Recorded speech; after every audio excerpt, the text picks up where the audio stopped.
This time on Beat Up Builds, we're going to finish the cold air intake.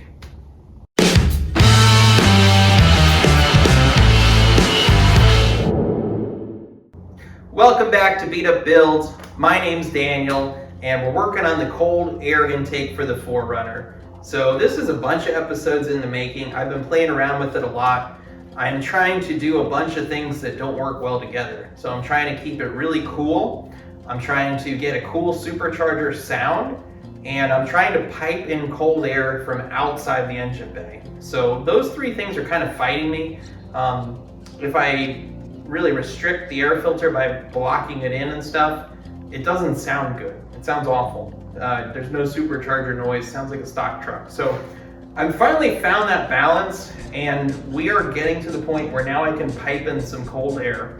So I have an idea. It's going to be a little bit of a struggle, and then I also want to complicate things a little bit further, and I want to put some kind of flapper door on the air inlet. I want to bring it out to the bumper and have a flapper door, so that way I can block it off if there's if I'm four-wheeling, if there's like a crazy rainstorm or something, a whole bunch of puddles, I can block it off and just not worry about sucking in a bunch of water and junk. So let me show you what my plan is, and we're going to dive right in.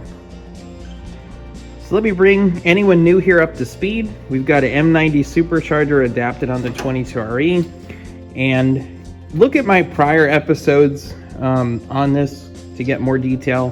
But basically we had no supercharger sound because I went to the stock airbox over here, and then I realized if I had a more open filter, it made the cool supercharger noises. So that begun the race to try and figure out how to get cool noises, keep the hot air out, and then pipe cold air in through there. So that's what we've been doing. And right now we have this rendition of it. This is like version 3 or 4 or 5, I don't know. But basically we kind of have like a heat shield here to keep this as open as possible, but keep the engine and exhaust manifold heat away. So that's what we did. This is up to the hood basically. I just need to put a gasket on there, and that'll be a little bit more sealed. It is open a little bit in each corner, but I don't think much air is coming in through there. And it seems to be working really well. It's been 2 or 3 weeks of driving it to work and stuff, and the roads are salted and gross, and it's rained and stuff, and it's fine in here. It looks, there's no real residue or anything like that. So it's working out perfect. I think this is the final rendition. We need to get cold air coming up in here though.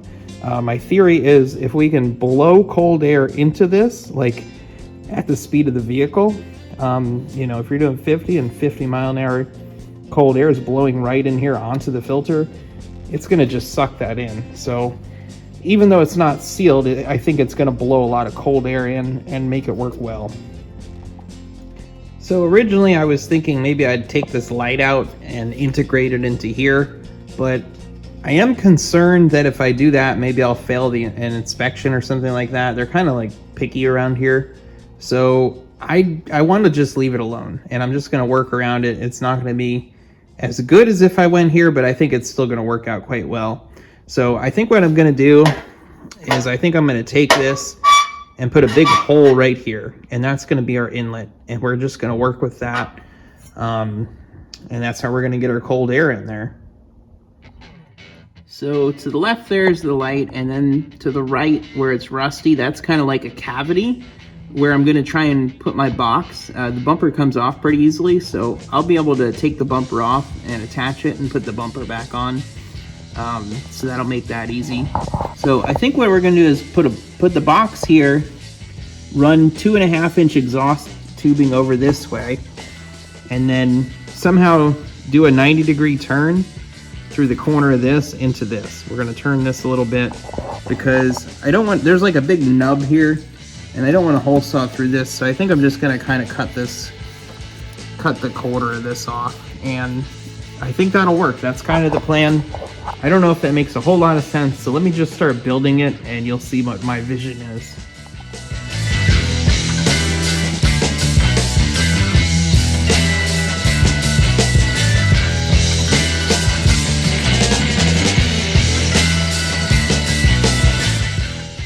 That looks pretty cool. Eventually I want to build a bumper, but this will work for now. There's a good bit of room in here, so I should be able to make some kind of box back here. I'm going to take a couple measurements, and then I'm going to pull the bumper off, and then I'll make everything so much easier. I got the bumper off. It's super light, so I threw it in the vise. This like valance piece that hangs off of the bumper, I had it bent down, I think for the oil cooler, I think is why I did that. I think I just kind of half-assed it for whatever reason. So I'm gonna cut a notch in the valance so that clears, since I have it here, and then we'll start working on the box next. I just wanted to do that real quick since I had it off.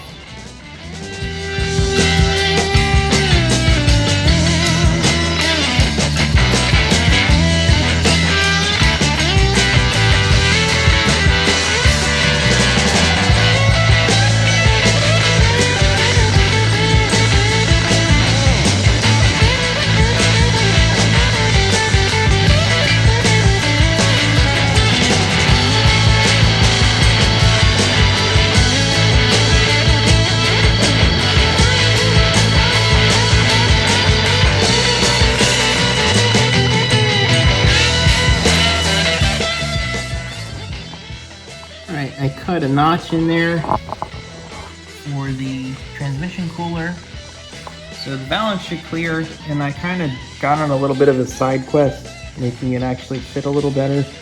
But I'm going to abandon the side quest. It looks better than it did, and we're going to get on what we need to do, and we're going to make a box here for the air to come into.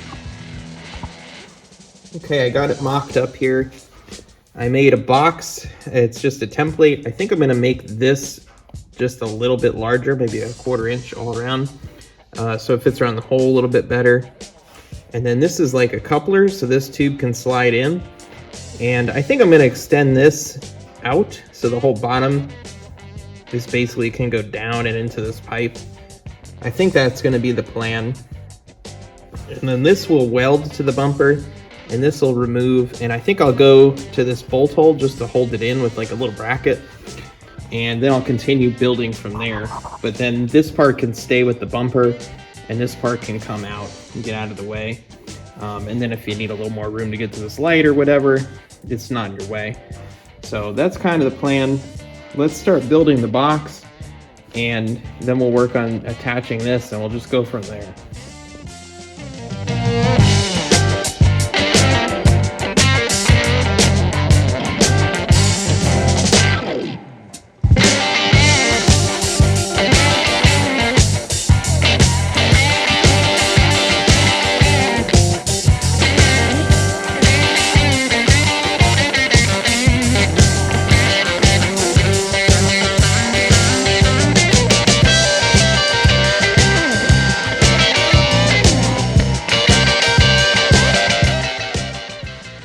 Got it all cleaned up, cut out and cleaned up.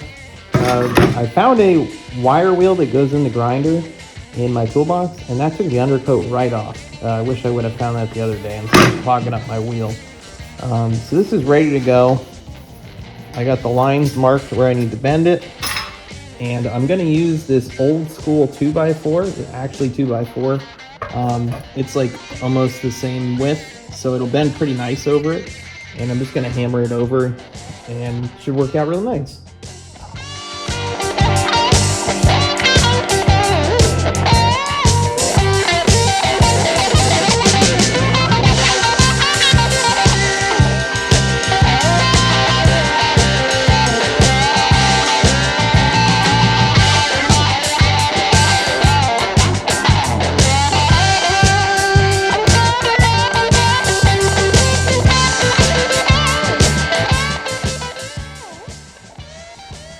Got my box made. Let's see what we're working with here. If it's gonna fit or not. I may have to cut the end of this a little bit because it's right up near the top. But if I cut the end, I could put it kind of near that bolt. Probably see that, and that'll fit good. And then we could start working on that. So let me throw a couple tacks maybe in the corners on this box, I guess. And we'll just keep trucking on it. I got the box all tacked in. We need to work on this portion now. But I threw a tack in each corner of the box. It's an actual box now. And then I cleaned this up so we can weld to that halfway decently when it comes time to tack this in. So let's work on trying to get this attached to there.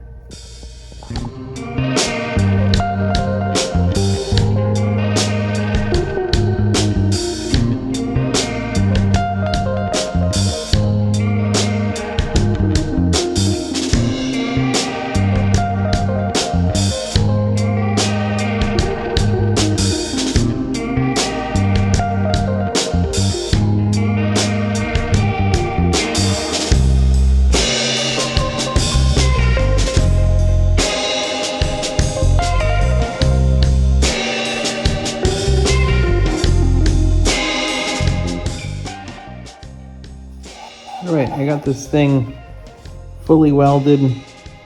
Went in here with the die grinder a little just to make it, I don't know, not flow a little better anyway. Not that it's fantastic. I'm going to squirt some primer and paint on here. I'm going to leave the edge I'm going to tack open. But I want to just try and get it coated before I put it in there just so it's a little bit easier. Alright, I got some paint on here. It's dry. The edge of it, where I'm going to tack it onto the bumper, is bare, so it'll tack nice. It'll just be a better paint job in the end. So let me tack that on, and then we're going to go from there. We're going to work on our valve next. I painted over the welds and in all the corners, that way it's not going to rust. So that looks good. And then while I had the blackout, I put some on the valance here that I trimmed up, and I threw the heater on for a minute to cure the paint. So that should be all good. The next step is I want to take this tube, the tube that fits in here, and I want to make a mount to this hole right here. And I think after that, I think I can put the bumper back on and just work from that tube forward. So let's make the mount and go from there. I got my mount welded to the pipe. So it's loose right now, but once I tighten this, it'll keep this pipe from in here. And there's a gap, so it's not going to be rubbing all on the bumper or anything like that, rattling. So that's good. Now we need some kind of valve to block this off, and it also needs to 90 this way so it can go into the 4-inch pipe that's already there. So let's try and figure that one out. And that's it for this episode of Beat Up Builds. I am out of time. Next time we'll complete the cold air portion of this intake. Make sure you like, comment, subscribe, and I'll see you next week.